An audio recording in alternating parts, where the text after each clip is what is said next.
What's up everybody, it's Soundwave Spectre here, and I've done a lot of audio description gameplay videos, but I haven't run through opening the credits of a game since I did Call of Duty Modern Warfare Remastered, link in the description. So the Quarry is yet another absolute banger of an interactive narrative horror game from Supermassive, and I just wanted to share a bit of it with the visually impaired community by audio describing an entire run through in time for Halloween. I'm going to be playing the movie mode, and specifically the director's chair mode of the game, which is essentially you set up the characters with certain attributes in the beginning of the game, then see how it plays out with no user input.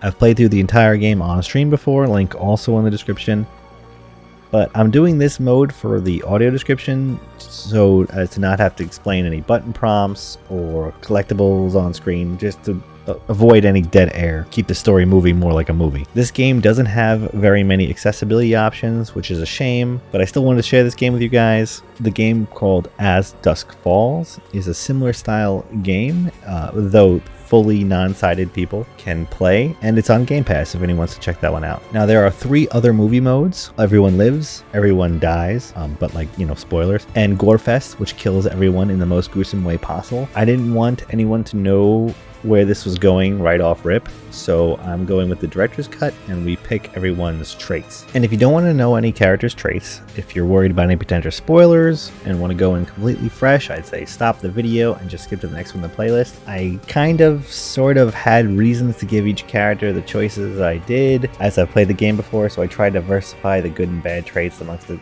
bunch. So again, if you don't want that info, skip ahead. This video is just descriptions of the people and their traits. The next video is going to be the entire game starting from the prologue, but stick around if you are interested in how this pretty unique system to the game works. So let's get started. First character we're tasked with assigning is Laura Kearney, a young 20-something-year-old white blonde woman with a pink hat and blue eyes, played by actress Saban Williams. On the right of the side of the screen, we choose 4 prompts to assign her the personality the AI will use throughout the game. First choice is when under pressure. We pick Laura will be adept. Next, we have in conversation, Laura will be sympathetic. And in fight or flight situations, Laura will be composed. And while looking around, Laura will be vigilant. Who is a larger, muscular white man with a stronger jawline, wearing a gray shirt and shorts and a backwards baseball cap. We give him clumsy under pressure, inconsistent in conversation, conflicted in fight or flight, and distracted when looking around. Next we have Abigail Blyg, who has red hair and brown eyes, and is on the shorter side, wearing a black shirt and jeans, played by Ariel Winter. You might know her from Modern Family. And we set her up with erratic under pressure, sympathetic in conversation, flustered in fight or flight situations, and vigilant while looking around. She looks to have some lip gloss and maybe some light mascara on, with narrow and longer eyebrows. Next up we have Dylan Leveny, who's probably the biggest diva of the bunch. He has side-swept hair and is tall and scrawny, and is played by Miles Robbins. He's wearing a white shirt with what looks like a shark tooth necklace and has a more angular jawline. We give him clumsy under pressure, antagonistic in conversation, flustered in fight or flight, and oblivious when looking around.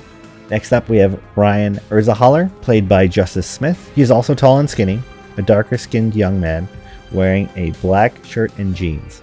He has black hair that is very clean cut with 5 o'clock shadow. We give him clumsy, sympathetic, flustered, and vigilant. Next we have Emma Montbank, played by Halston Sage. She's wearing her dirty blonde hair in a ponytail with tendrils of hair framing her face. She's wearing a green shirt. She's also wearing makeup with more dramatic mascara wings on her eyes and lipstick. She has a beauty mark on her left cheek. We gave her erratic, antagonistic, conflicted, and oblivious.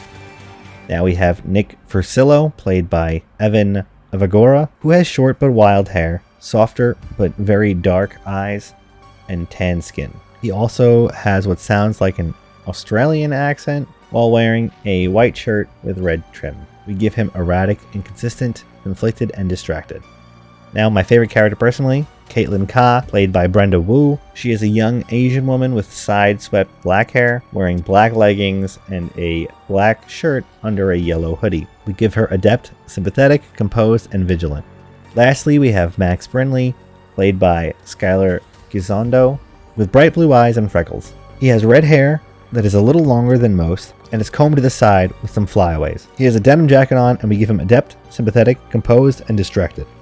And with that, we're ready to start the movie. Be sure to like, comment, and subscribe to help grow the channel and give some of the love of gaming back to the people who may not be able to experience it the way others take for granted. Be sure to share the video with anyone you know who might be interested, and click the next video, which is the Quarry full game audio description, opening to credits, as narrated by my wife. So thanks for tuning in, and I hope you enjoy.